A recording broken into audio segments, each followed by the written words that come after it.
உலக நாடுகளுக்கு வரி விதித்த அதிபர் டிரம்பை நோக்கி அமெரிக்க உச்சநீதிமன்றம் சரமாரியாக கேள்வி எழுப்பியுள்ளது. அதே சமயம் 9 நீதிபதிகள் கொண்ட அமர்வு விரைவில் தீர்ப்பு வழங்க உள்ளனர். இந்த தீர்ப்பு டிரம்புக்கு எதிராக திரும்பினால் என்ன நடக்கும்? விரிவாக பார்க்கலாம். பரஸ்பர வரி விதிப்பு என்ற பெயரில் உலகின் பல்வேறு நாடுகளுக்கு எதிராக கூடுதல் வரி விதித்து அதிர்ச்சி கொடுத்தார் அதிபர் டொனால்டு டிரம்ப். குறிப்பாக சீனாவுக்கு பல மடங்கு வரி விதித்து அதிர்ச்சி கொடுத்த டிரம்புக்கு சீனா கடுமையாக எதிர்ப்பு தெரிவித்தது.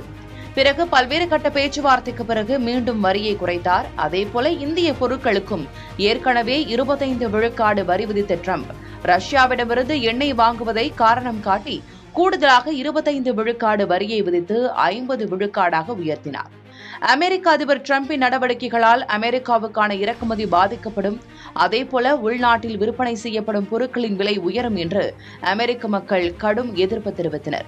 வரி விதிப்பு விவகாரத்தில் கடந்த மே மாதம் நியூயார்க் வர்த்தக நீதிமன்றம் சில உத்தரவுகளை பிறப்பித்திருந்தது. இதை எதிர்த்து அமெரிக்க கூட்டாட்சி மேல்முறையீட்டு நீதிமன்றத்தில் அமெரிக்க அரசு மேல்முறையீடு செய்திருந்தது.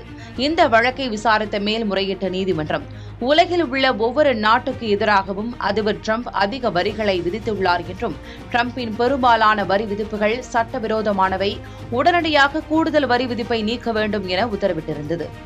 அது மட்டுமின்றி வரி விதிப்பில் அதிபருக்கு சில அதிகாரங்களை மட்டுமே நாடாளுமன்றம் வழங்கியுள்ளது என்றும், வரம்பற்ற அதிகாரத்தை அதிபருக்கு அமெரிக்க நாடாளுமன்றம் வழங்கவில்லை என அதிபர் டிரம்பை நீதிமன்றம் கடுமையாக சாடியிருந்தது.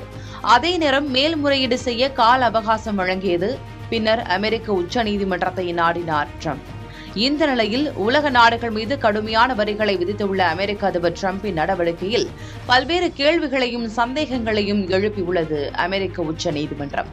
அவசர கால சட்டத்தின் கீழ் அதிபருக்கு வழங்கப்பட்ட அதிகாரங்களை டிரம்ப் மீறியதாக தொடரப்பட்ட இந்த வழக்கை விசாரித்த 9 நபர்கள் கொண்ட அமர்வு விரைவில் தீர்ப்பு வழங்க உள்ளது. இந்த வழக்கில் வரிக்கு எதிராக தீர்ப்பு வந்தால் இதுவரை அமெரிக்கா வசூலித்த வரிகளை அந்தந்த நாடுகளுக்கே திருப்பி செலுத்த வேண்டிய சூழல் உருவாகும் என கூறப்படுகிறது.